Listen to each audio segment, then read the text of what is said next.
Welcome to the Bullvine Podcast, your go-to source for inside stories, cutting-edge research, and the latest updates in the world of dairy farming.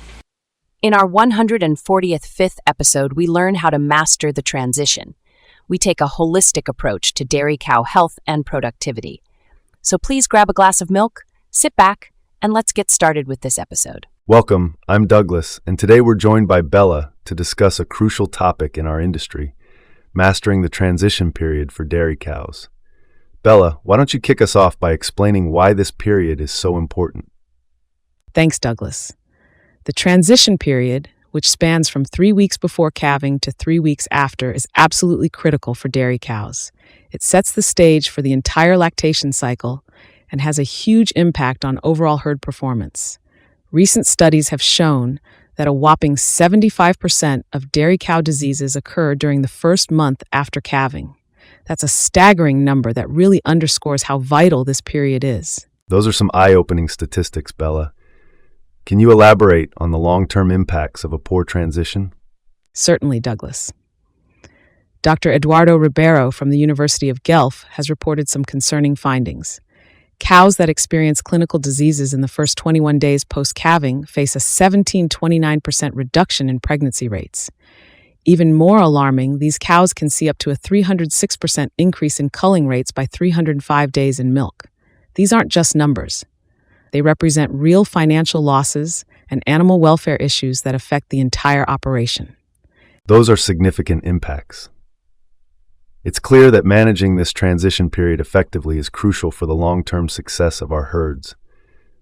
Bella, can you walk us through the key areas we need to focus on? Absolutely, Douglas. There are 4 main pillars of successful transition management that we need to consider: human resources, cow health, cow comfort, and nutrition. Let's start with human resources. It might surprise some listeners, but the people caring for the cows are just as important as the cows themselves. That's an interesting point, Bella. How does the human element impact transition cow management? Well, Douglas, a study published in the Journal of Dairy Science found that farms with well-trained staff and positive team dynamics had 25% fewer transition cow health issues. That's a significant improvement. It's crucial to implement regular team training sessions focusing on cow health. These sessions should be interactive and encourage staff to share innovative ideas. That makes a lot of sense. After all, our staff are the ones on the front lines, observing and caring for these cows day in and day out. Let's move on to the second pillar, cow health. What should farmers be focusing on here? When it comes to cow health, prevention is key. Dr. Ribeiro's research shows that preventing a single clinical disease during transition can increase a cow's 305-day milk yield by 3.5%. To achieve this, farmers should establish a comprehensive health monitoring system. This includes daily temperature checks, rumination monitoring, and regular body condition scoring. Those are practical steps that any farmer can implement. Could you give our listeners some target numbers to aim for when it comes to common transition cow health disorders? Certainly, Douglas. Here are some target prevalence rates for common transition cow health disorders. Clinical ketosis, less than 15%. Subclinical ketosis, less than 30%. Milk fever, hypocalcemia, less than 5%. Retained placenta, less than 8%. Displaced abomasum, less than 3%. Keeping these numbers in mind can help farmers gauge how well they're managing their transition cow's health. Those are helpful benchmarks, Bella. Now let's talk about the third pillar, cow comfort. Why is this so important during the transition period? Cow comfort is often overlooked, Douglas, but it's a silent productivity booster. A 2024 study from the University of Wisconsin-Madison found that farms that increased lying time for transition cows by just 1 hour per day saw a 2.5% increase in milk production during the subsequent lactation. That's a significant boost from what might seem like a small change. Those are impressive results. What are some key indicators of cow comfort that farmers should be monitoring? Great question, Douglas. Here are some important cow comfort indicators and their ideal targets. Lying time, 12 to 14 hours per day. Number of lying bouts, 8 to 10 per day. Duration of lying bouts, 60 to 80 minutes. Cow comfort quotient, CCQ, 85% or higher. Breathing rate, 10 to 30 breaths per minute. Additionally, farmers should pay attention to stall design. For example, the stall curb height should be about 51 centimeters, 20 inches for post and rail restraints, and the manger curb height should be around 46 centimeters, 18 inches for slant bars or headlocks. Those are specific, actionable targets. Thank you, Bella. Now let's move on to the fourth pillar, nutrition. How should farmers approach feeding during the transition period? Nutrition during the transition period is complex, Douglas. Recent research from Cornell University has shown that tailoring diets to individual cow needs based on their pre-calving health status can reduce metabolic disorders by up to 30%. Dr. Tom Overton, a professor of dairy management at Cornell, emphasizes that it's not just about what you feed, but how you feed it.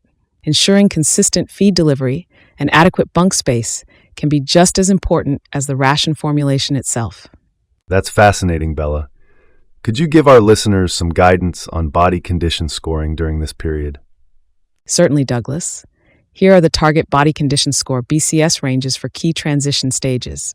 At dry off, 3.0, 3.5. At calving, 3.0, 3.5. 30 days post-calving, 2.5 to 3.0. Maintaining these ranges can help ensure that cows are in optimal condition throughout the transition period. Thank you, Bella.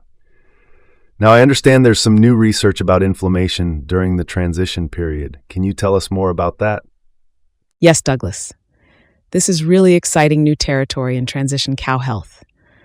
Dr. Lance H. Baumgard's team from Iowa State University is suggesting that preventing immune system activation rather than solely focusing on metabolic factors could be key to overcoming persistent transition health challenges.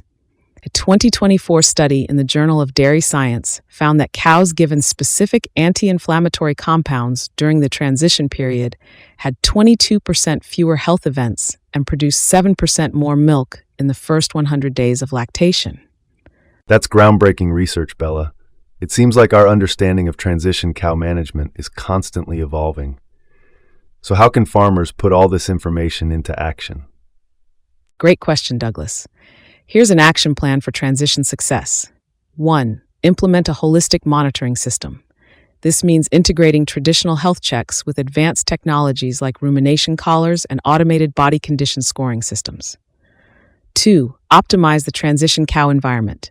Ensure sufficient space for cows to lie comfortably, install non-slip flooring, and provide proper ventilation. 3. Tailor nutrition to individual needs. Work with a nutritionist to develop phase feeding strategies that adapt to your cow's changing needs throughout the transition period. 4. Train your team. Allocate resources to regular staff training sessions focusing on effective transition cow management practices. Make this a priority from the top down. 5. Consider anti-inflammatory strategies. Consult with your veterinarian about implementing specific anti-inflammatory methods for your cows. That's a comprehensive plan, Bella. To wrap up our discussion, what would you say are the key takeaways for our listeners? The key takeaways are: 1. The transition period is critical. 75% of dairy cow diseases occur in the first month after calving. 2. Preventing even a single case of disease during transition can increase 305-day milk yield by 35% and reduce culling risks. 3. Cow comfort is essential. Increasing lying time by just 1 hour per day can boost milk production by 2.5% in the next lactation. 4. Tailored nutrition strategies can reduce metabolic disorders by up to 30%. 5. Well-trained staff can reduce transition cow health issues by 25%. 6. New research on inflammation management shows promise, potentially leading to 22% fewer health events and 7% more milk production in early lactation. 7. Implementing holistic monitoring systems ensures early detection of health issues.